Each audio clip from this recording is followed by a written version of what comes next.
Hidup TV mempersembahkan Oase Rohani Katolik yang dibawakan oleh para imam Keuskupan Agung Jakarta. Selamat menyaksikan. Salam damai para gembala baik dan murah hati, pemirsa Hidup TV, pendengar KJ Radio Line yang terkasih. Apa kabarnya pada hari ini? Semoga semua dalam keadaan sehat dan senantiasa terberkati. Senang sekali saya, Angelica Luciana, dapat kembali menjumpai para gembala baik dan murah hati pada hari ini. 60 menit ke depan saya akan menemani dalam acara Oase Rohani Katolik. Para gembala baik dan murah hati, hari ini Rabu dalam masa Oktav Paskah 19 April. Dan kita bersuka cita karena di studio telah hadir bersama kita Romo Diosesan Antonius Suhardi Antoro yang biasa akrab disapa dengan Romo Aan. Mari para gembala baik dan murah hati kita bersama menyapa Romo. Salam damai Romo, apa kabarnya hari ini? Salam damai juga, kabar baik dan kiranya kita semua tetap bersemangat. Luar biasa. Para gembala baik dan murah hati, sebelum kita memulai permenungan pada hari ini, marilah kita mengawalinya dengan sebuah doa yang akan dibawakan oleh Romo Aan. Marilah kita mengawali perjumpaan kita dengan tanda kemenangan Kristus. Dalam nama Bapa dan Putra dan Roh Kudus. Amin. Allah Bapa yang penuh kasih, kami bersyukur atas anugerah kehidupan yang boleh kami terima hari ini. Berkati kami ya Tuhan, agar kami selalu setia untuk mendengarkan firman-Mu dan melaksanakannya di dalam kehidupan kami sehari-hari. Dan pakailah kami menjadi alat kasih-Mu untuk menunjukkan dan mewujudkan kasih-Mu itu dalam setiap perbuatan kami. Ini semua kami sampaikan dengan perantaraan Kristus, Tuhan dan Juru Selamat kami. Amin. Amin. Dalam nama Bapa dan Putra dan Roh Kudus. Amin. Marilah, hai kamu yang diberkati Bapa-Ku, terimalah kerajaan yang telah disediakan bagimu sejak dunia dijadikan. Para gembala baik dan murah hati, bacaan liturgi pada hari ini dari Kisah Para Rasul bab 3 ayat 1 sampai dengan 10. Dan bacaan Injil Yesus Kristus hari ini menurut Santo Lukas bab 24 ayat 13 sampai dengan 35. Dan saya akan membacakan bacaan liturgi pada hari ini. Bacaan dari Kisah Para Rasul bab 3 ayat 1 sampai dengan 10. Pada suatu hari, menjelang waktu sembayang, yaitu pukul 3 petang, naiklah Petrus dan Yohanes ke bait Allah. Di situ ada seorang laki-laki yang lumpuh sejak lahirnya, sehingga ia harus diusung. Tiap-tiap hari orang itu diletakkan dekat pintu gerbang bait Allah yang bernama Gerbang Indah, untuk meminta sedekah kepada orang yang masuk ke dalam bait Allah. Ketika orang itu melihat bahwa Petrus dan Yohanes hendak masuk ke bait Allah, ia meminta sedekah. Mereka menatap dia dan Petrus berkata, "Lihatlah kepada kami." Lalu orang itu menatap mereka dengan harapan akan mendapat sesuatu dari mereka. Tetapi Petrus berkata, "Emas dan perak tidak ada padaku, tetapi apa yang kupunya, kuberikan kepadamu. Demi nama Yesus Kristus, orang Nazaret itu, berjalanlah." Lalu Petrus memegang tangan kanan orang itu dan membantu dia berdiri. Seketika itu juga, kuatlah kaki dan mata kaki orang itu. Ia melonjak berdiri, lalu berjalan kian kemari, dan mengikuti Petrus dan Yohanes ke dalam bait Allah. Ia berjalan dan melompat-lompat, serta memuji Allah. Ketika seluruh rakyat melihat dia berjalan sambil memuji Allah, mereka mengenali dia sebagai orang yang biasanya duduk meminta sedekah di gerbang indah bait Allah. Maka mereka takjub dan tercengang tentang apa yang telah terjadi padanya. Demikianlah sabda Tuhan. Syukur kepada Allah. Para gembala baik dan murah hati, sekarang marilah kita menanggapi bacaan liturgi dengan mazmur tanggapan. Biarlah bersuka hati orang-orang yang mencari Tuhan. Biarlah bersuka hati orang-orang yang mencari Tuhan. Bersyukurlah kepada Tuhan, serukanlah namanya, maklumkanlah perbuatannya di antara bangsa-bangsa. Bernyanyilah bagi Tuhan, bermazmurlah baginya. Percakapanlah segala perbuatannya yang ajaib. Biarlah bersuka hati orang-orang yang mencari Tuhan. Bermegahlah dalam namanya yang kudus. Biarlah bersuka hati orang-orang yang mencari Tuhan. Carilah Tuhan dan kekuatannya. Carilah selalu wajahnya. Biarlah bersuka hati orang-orang yang mencari Tuhan. Hai anak cucu Abraham, hambanya, hai anak-anak Yakub, pilihannya. Dialah Tuhan Allah kita. Ketetapannya berlaku di seluruh bumi. Biarlah bersuka hati orang-orang yang mencari Tuhan. Selama-lamanya ia ingat akan perjanjiannya, akan firman yang diperintahkannya kepada 1000 angkatan, akan perjanjian yang diikatnya dengan Abraham dan akan sumpahnya kepada Ishak. Biarlah bersuka hati orang-orang yang mencari Tuhan. Para gembala baik dan murah hati, sekarang marilah kita menyiapkan hati untuk mendengarkan bacaan Injil. Haleluya, haleluya, haleluya, haleluya, haleluya, haleluya. Inilah hari yang dijadikan Tuhan. Marilah kita bersorak-sorai dan bersuka cita karenanya. Haleluya, haleluya, haleluya. Tuhan sertamu dan sertamu juga. Inilah Injil Yesus Kristus menurut Lukas. Dimuliakanlah Tuhan. Injil Lukas bab 24 ayat 13 sampai 35.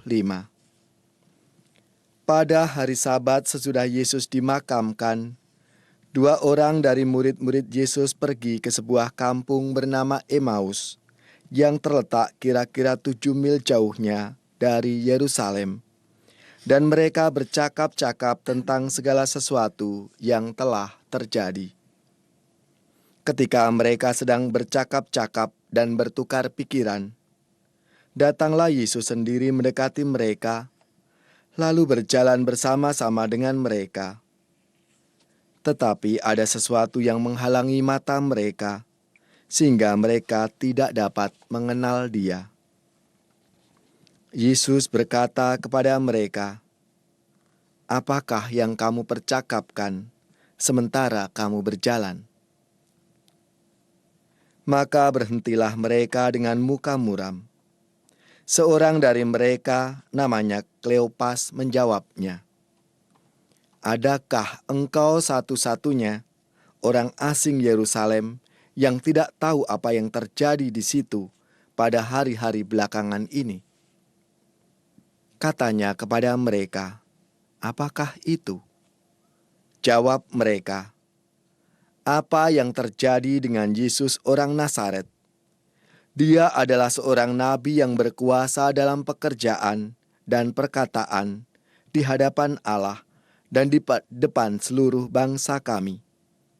Tetapi imam-imam kepala dan pemimpin-pemimpin kami telah menyerahkan dia untuk dihukum mati dan mereka telah menyalibkannya. Padahal kami dahulu mengharapkan bahwa Dialah yang datang untuk membebaskan bangsa Israel. Tetapi sementara itu telah lewat 3 hari sejak semuanya itu terjadi. Dan beberapa perempuan dari kalangan kami telah mengejutkan kami. Pagi-pagi buta, mereka telah pergi ke kubur dan tidak menemukan mayatnya. Lalu mereka datang dengan berita bahwa telah kelihatan kepada mereka malaikat-malaikat yang mengatakan bahwa Yesus hidup. Dan beberapa teman kami telah pergi ke kubur itu dan mendapati bahwa memang benar yang dikatakan perempuan-perempuan itu. Tetapi Yesus sendiri tidak mereka lihat. Lalu ia berkata kepada mereka, "Hai kamu orang bodoh, betapa lambannya hatimu, sehingga kamu tidak percaya akan segala sesuatu yang telah dikatakan para nabi. Bukankah Mesias harus menderita semuanya itu untuk masuk ke dalam kemuliaannya?" Lalu ia menjelaskan kepada mereka yang tertulis tentang Dia dalam seluruh kitab suci, mulai dari kitab-kitab Musa dan segala kitab nabi-nabi. Sementara itu mereka mendekati kampung yang mereka tuju. Ia berbuat seolah-olah hendak meneruskan perjalanannya. Tetapi mereka mendesak dengan sangat, "Tinggallah bersama-sama dengan kami, sebab hari telah menjelang malam dan matahari hampir terbenam." Lalu masuklah ia untuk tinggal bersama-sama dengan mereka. Waktu duduk makan dengan mereka, ia mengambil roti, mengucap berkat, lalu memecah-mecahkan roti itu dan memberikannya kepada mereka. Ketika itu terbukalah mata mereka, dan mereka pun mengenali Dia. Tetapi Yesus lenyap dari tengah-tengah mereka. Kata mereka seorang kepada yang lain, "Bukankah hati kita berkobar-kobar ketika Ia berbicara dengan kita di tengah jalan, dan ketika Ia menerangkan kitab suci kepada kita?"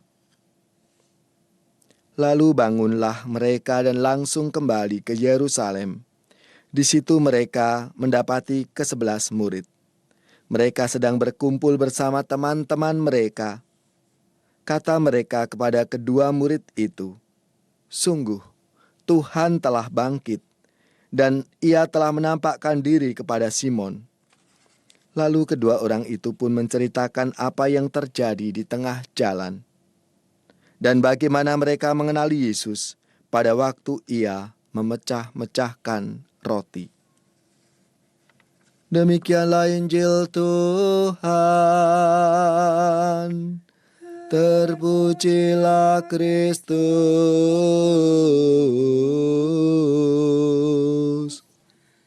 Romo, dari bacaan liturgi pada hari ini, kabar sukacita apa yang mau diwartakan?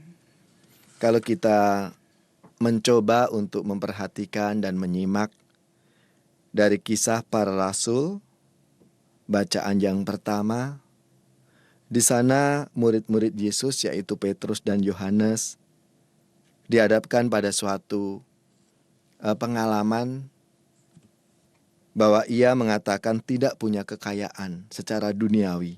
Betul. Tetapi dengan kuasa nama Yesus mereka mampu untuk menyembuhkan orang yang lumpuh. Dan disitulah orang akhirnya menyaksikan dan memuji Allah. Itu pengalaman yang pasti sangat terkesan bagi Petrus dan Yohanes. Jadi pada saat itu Petrus berkata tidak punya emas ataupun perak yang dia bisa berikan untuk sedekah, ya Romo. Tapi ternyata dia bisa memberikan lebih dari emas dan perak, yaitu menyembuhkan orang itu dengan kuasa yang Tuhan berikan kepadanya. Seperti yang kita lihat ya Romo, begitu yakin Petrus mengimani dan mengandalkan Tuhan. Romo bisa memberikan inspirasi buat saya dan para gembala baik dan murah hati, supaya bagaimana kita pun dengan bisa berbagi kepada sesama, bukan harus dengan materi ya Romo. Oke.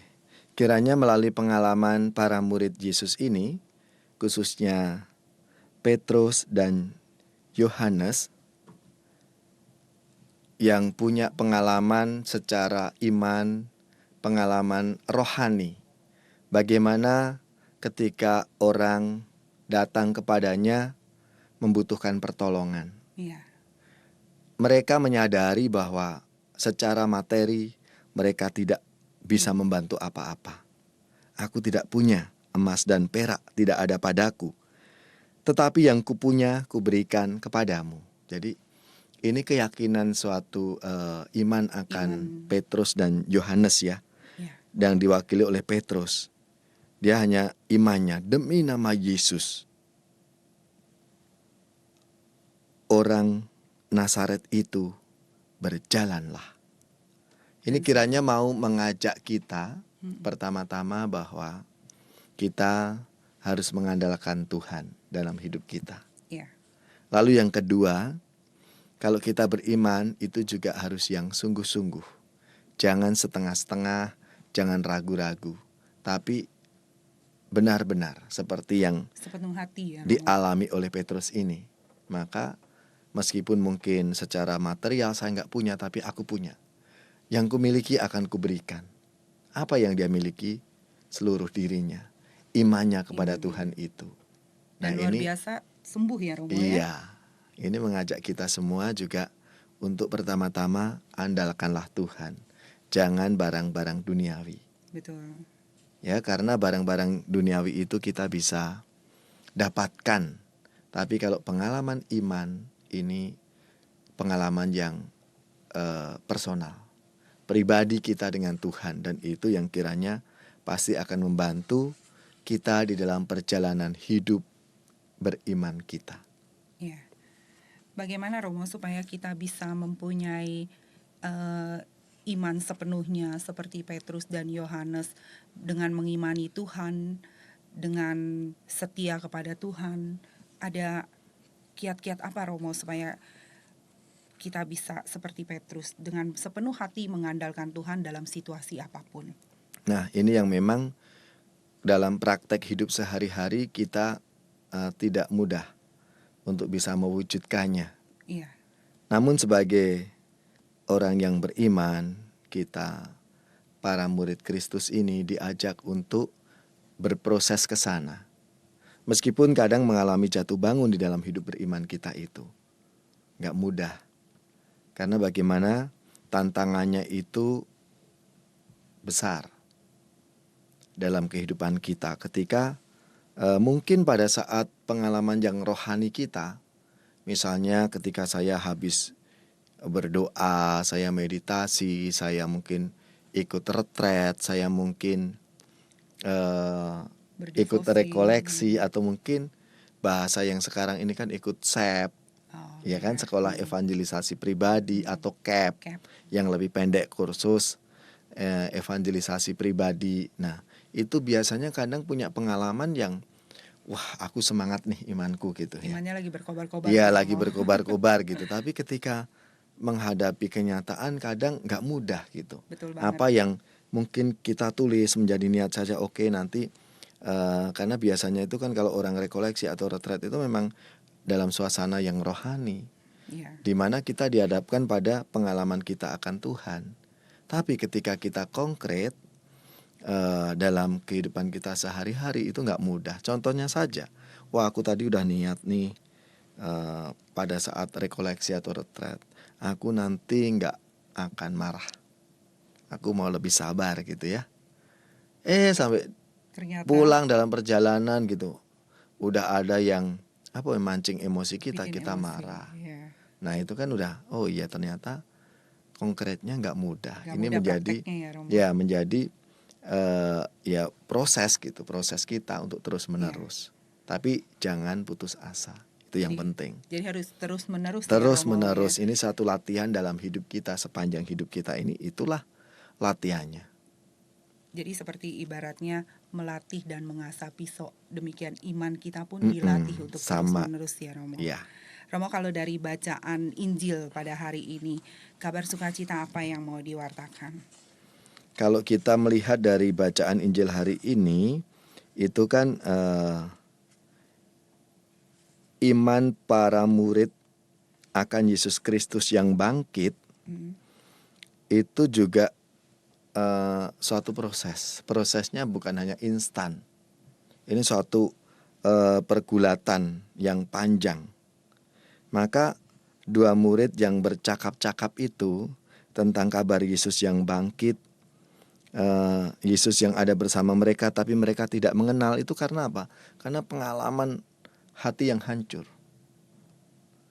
Ya, yang dia harapkan kenyataannya kok bukan gitu. Kok kenyataannya kok malah mati, wafat. Imam-imam kepala, pemimpin-pemimpin kami telah menyerahkan dia untuk dihukum mati, dan mereka telah menyalibkannya, padahal kami dulu mengharapkan dialah yang datang untuk membebaskan bangsa Israel. Nah, itu ada suatu pengharapan, tapi harapannya itu ternyata Pupus. nggak ia dapatkan gitu. Kok beda dengan yang saya bayangkan dua murid ini. Maka dia pulang ke kampung halamannya. Maka dia sedih. Kecewa ya. Dia sedih, kecewa gitu. Tapi dalam kekecewaan itu, dalam kesedihan itu, Yesus datang.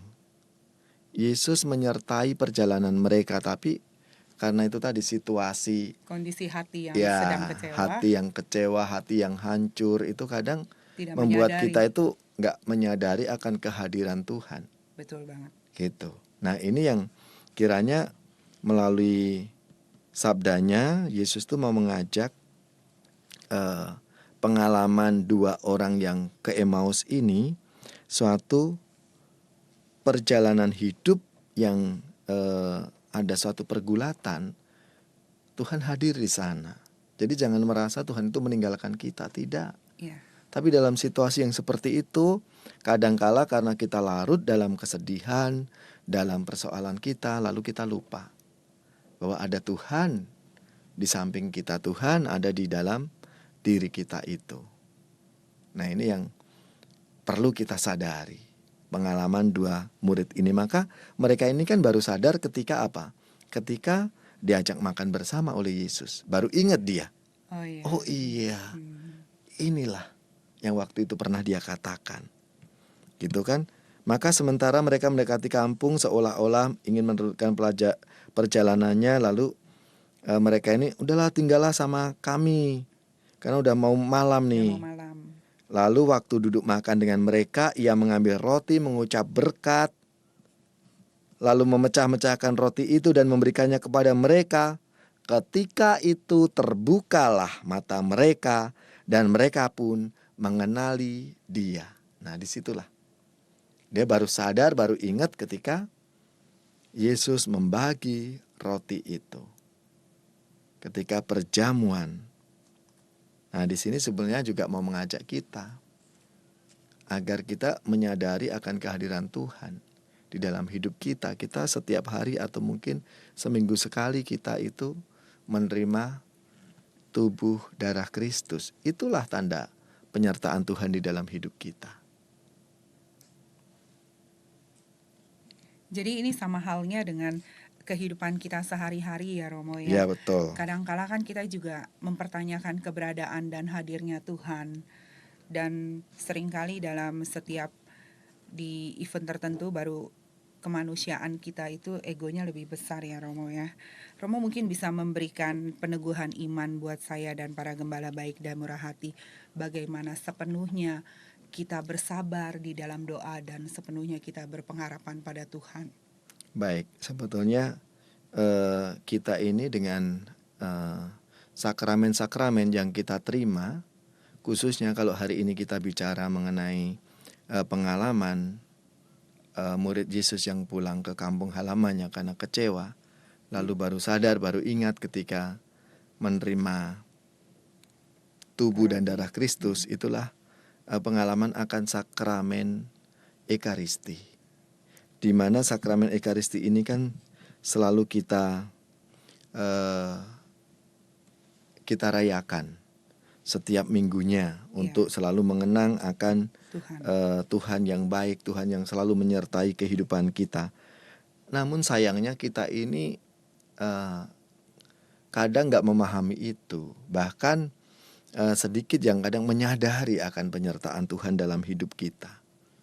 Karena dengan sakramen Ekaristi itu kan kita diberi kekuatan. Aku diberi peneguhan oleh Tuhan. Karena apa? Tuhan sendiri hadir memberikan hidupnya untuk kita. Maka baik kalau mulai sekarang, ini apalagi masih di dalam oktav Paskah, ya, pengalaman akan kebangkitan Tuhan itu terus menerus kita alami dalam hidup kita. Sehingga ketika kita kecewa, kita sakit hati, atau kita mungkin hancur karena pengalaman yang membuat kita terluka gitu ya. Nah, ini ada Tuhan di sana. Tuhan Yesus ada bersama kita. Dia menyertai kita, bahkan memberi hidupnya untuk kita supaya aku ini menjadi kuat. Itu luar biasa, menarik sekali. Tapi kita akan jeda sesaat dulu ya Romo. Para gembala baik dan murah hati, kita akan merenungkan sesaat apa yang sudah disampaikan oleh Romo Antoro. Dan kita akan kembali pada perbincangan rohani di sesi yang kedua.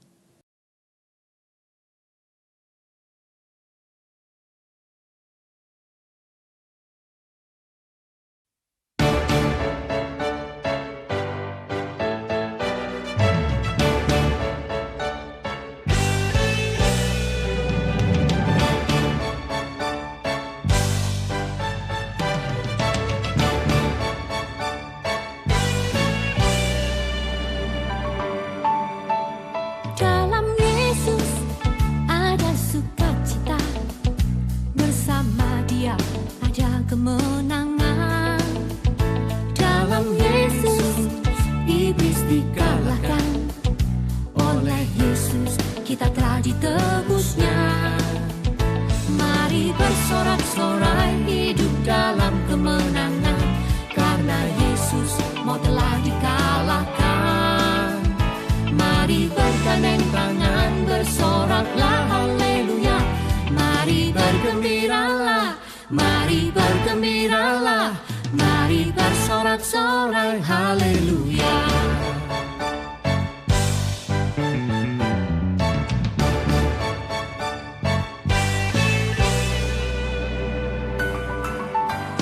Dalam Yesus ada sukacita, bersama Dia ada kemenangan. Dan rahmat-Nya baru tiap pagi, oleh darah-Nya kita dimenangkan. Mari bersorak-sorai hidup dalam kemenangan, karena Yesus mau telah dikalahkan. Mari bergandeng tangan, bersoraklah haleluya.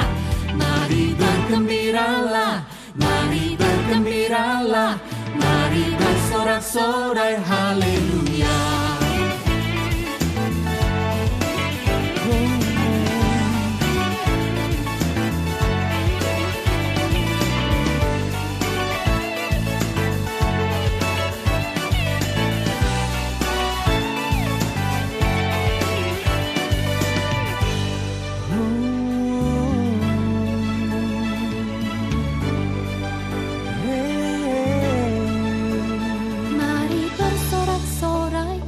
Dalam kemenangan, karena Yesus mau telah dikalahkan. Oh, oh, mari bersorak-sorai hidup dalam kemenangan, karena Yesus mau telah dikalahkan. Mari bergandeng tangan, bersoraklah haleluya. Mari bergembiralah, mari bergembiralah, mari bersorak-sorai hidup dalam kemenangan, karena Yesus mau telah dikalahkan. Mari bergandeng tangan, bersoraklah haleluya. Mari bergembiralah, mari bergembiralah, mari bersorak-sorai haleluya.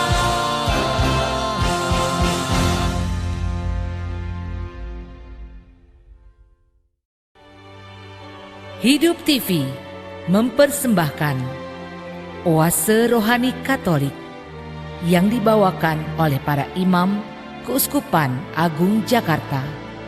Selamat menyaksikan. Pendengar yang terkasih, hari ini 19 April, Gereja Katolik memperingati Beato Marcel Calot. Marcel lahir di Prancis pada tanggal 6 Desember 1921.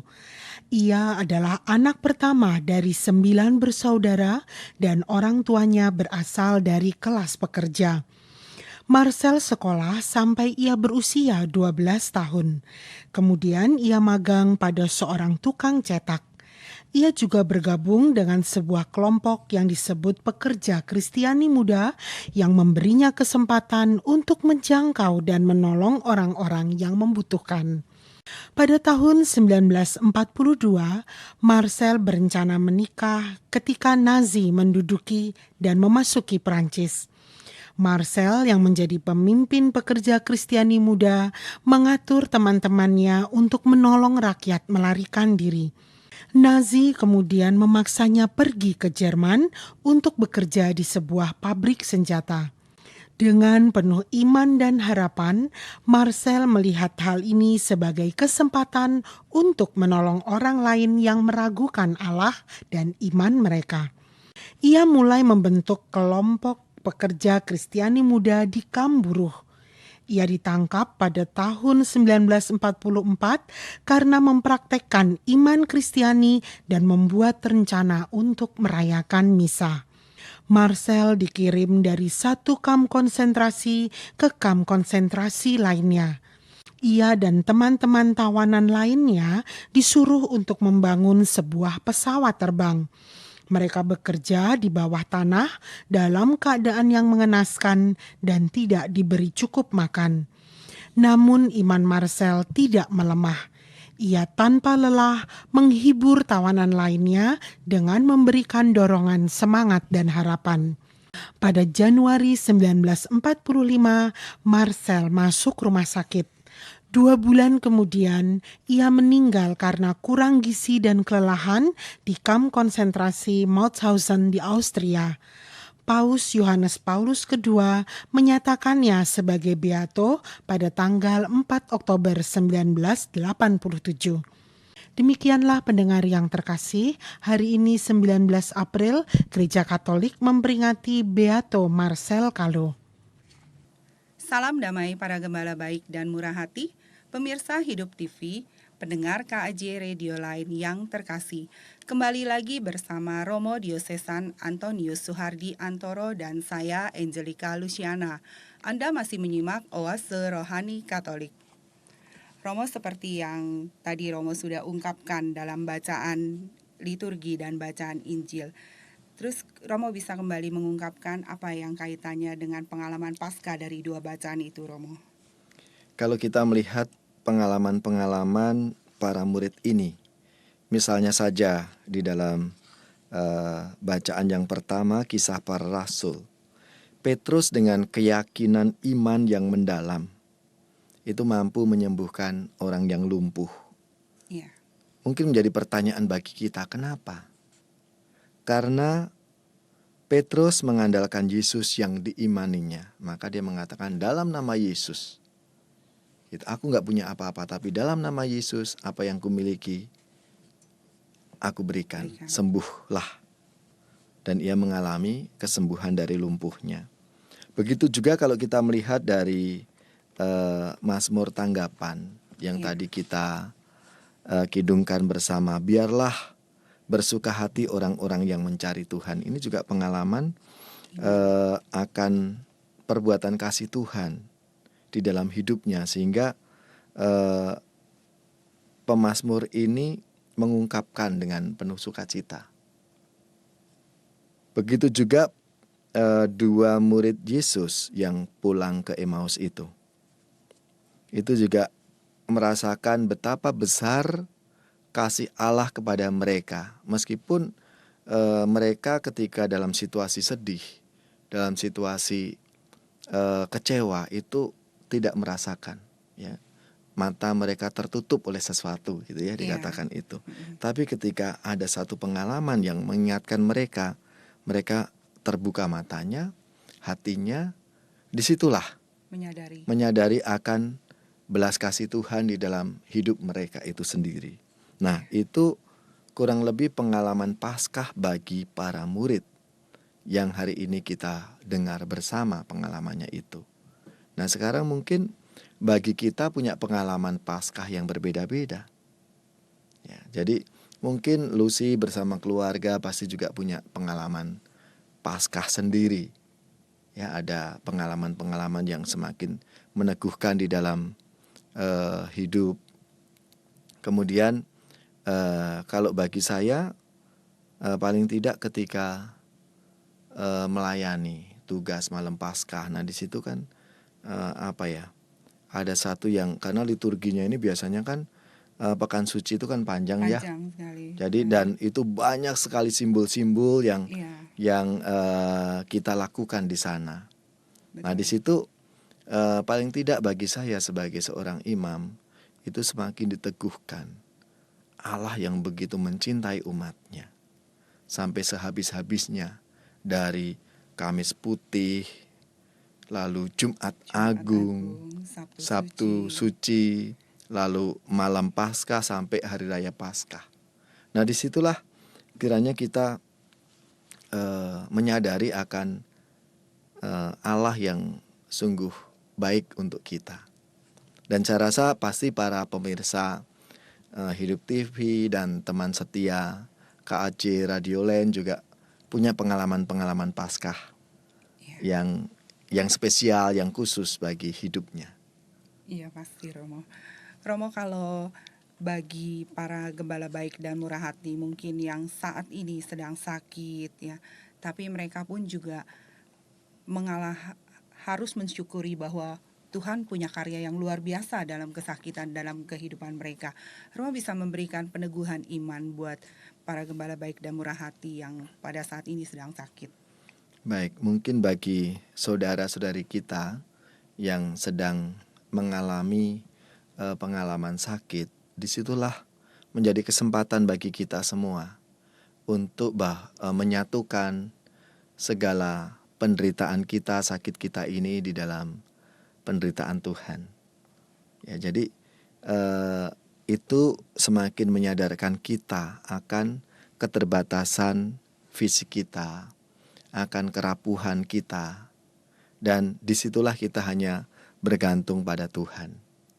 Maka kalau kita diajak untuk menyadari akan pengalaman Paskah, saat itulah kiranya pengalaman-pengalaman itu mari kita bawa di dalam Tuhan sendiri.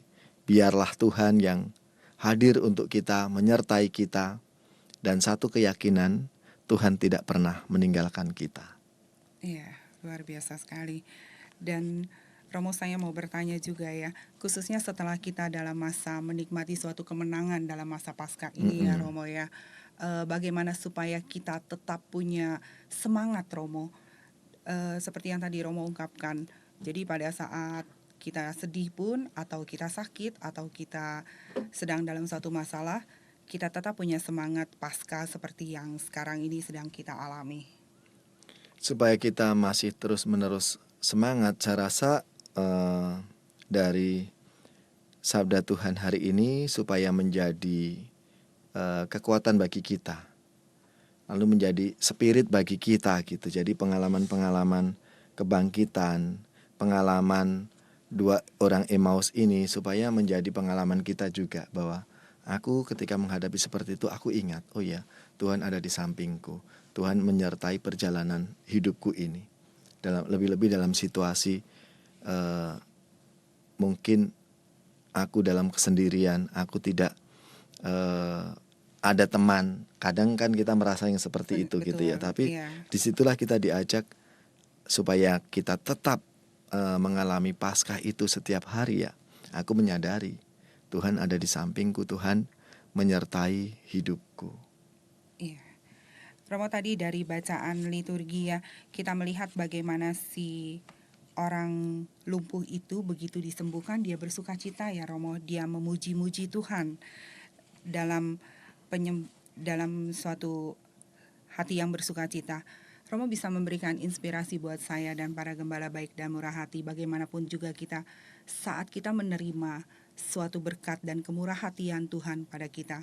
Bagaimana kita bersuka cita dan mengungkapkan itu supaya iman kita pun selalu bersuka cita, Romo.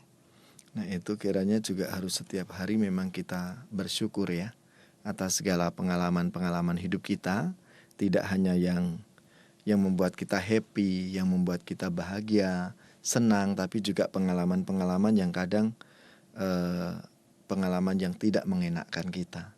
Disitulah kita menyadari akan Tuhan yang menempa kita.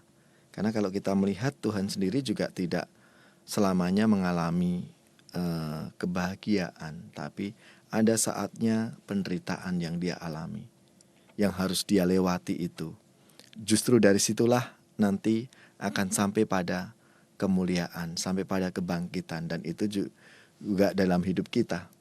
Proses ya jadi. Iya, Romo ya. ada satu pengalaman yang harus kita lewati, dan tidak hanya sampai di situ, kita harus terus berjalan sampai pada satu kebangkitan bersama Tuhan. Iya. Romo, seperti biasa, para gembala baik dan murah hati, kita juga harus mendengar suara bagusnya Romo nih. Romo mau menyanyikan lagu apa pada hari ini supaya iman saya dan para gembala baik dan murah hati dalam masa Paskah ini tetap bersemangat dan bersuka cita? Ini menjadi pengalaman Paskah bagi saya ya. Mari kita bersorak senang, kita bergembira karena mengalami Tuhan yang bangkit untuk kita. Dari Mada Bakti 440, marilah bersorak senang. Marilah bersorak senang, mari gembira. Sang Kristus bangkit dan menang, haleluya. Nyanyikan haleluya. Kau bangkit dari kuburan, mari gembira. Pahlawan tak terkalahkan, haleluya. Nyanyikan haleluya. Berkat kebangkitan Kristus, mari gembira. Kita pun bangkit ditebus, haleluya. Nyanyikan haleluya.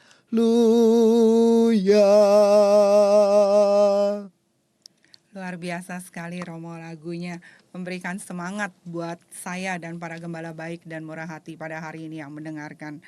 Romo, lagu itu mencerminkan bahwa kita harus terus merayakan semangat dalam masa Paskah ini dan seterusnya ya Romo ya, dan bukan seterusnya hanya Paskah aja. setiap saat. Iya, Romo, sebelum kita mengakhiri, Romo mungkin ada para gembala baik dan murah hati yang juga baru bergabung dengan kita pada hari ini. Romo bisa memberikan inspirasi dari dua bacaan tadi supaya menjadi pedoman buat saya dan para gembala baik dan murah hati hari ini. Sebagai pesan yang mengingatkan kita semua mengenai sabda Tuhan hari ini, melalui pengalaman iman Petrus yang mampu untuk menyembuhkan orang yang lumpuh karena ia mengandalkan Tuhan Yesus. Lalu yang kedua, pengalaman akan dua orang murid yang kecewa pulang ke kampung halamannya, menyertai di dalam kehidupannya itu. Di sanalah Tuhan terus berkarya. Tuhan terus mendampingi di saat-saat kita sedih, saat-saat kita terluka, saat kita mengalami kekecewaan di dalam hidup kita. Kita diajak untuk selalu yakin dan percaya bahwa Dia ada di antara kita, Dia beserta kita. Luar biasa Romo. Luar biasa Romo, pencerahan pada hari ini yang Romo sampaikan dari bacaan liturgi dan bacaan Injil. Semoga menjadikan inspirasi beriman buat saya dan para gembala baik dan murah hati. Para gembala baik dan murah hati, pemirsa Hidup TV, pendengar KAJ Radio lain yang terkasih. Saya, Angelica Luciana dan Romo Antonius dan Romo Antonius Suhardi Antoro mohon pamit dari ruang dengar Anda. Dan kini kita mohon berkat Allah melalui Romo Aan. Marilah saudara-saudaraku yang terkasih, kita mempersiapkan hati kita untuk menerima berkat Tuhan. Semoga saudara-saudari sekalian, keluarga-keluarga, komunitas kita, orang-orang yang kita doakan, mereka yang sakit, yang menderita, mereka yang membenci dan memusuhi kita, seluruh tugas, belajar, pekerjaan, usaha serta karya pelayanan kita dibimbing, dilindungi dan diberkati oleh Allah yang Maha Kuasa, Bapa dan Putra dan Roh Kudus. Amin. Semoga kita semua dapat menjadi garam dan terang Tuhan bagi sesama. Selamat berhari Rabu dan marilah mengamalkan nilai-nilai Pancasila. Demikianlah oase rohani Katolik yang dibawakan oleh para imam Keuskupan Agung Jakarta. Tuhan memberkati.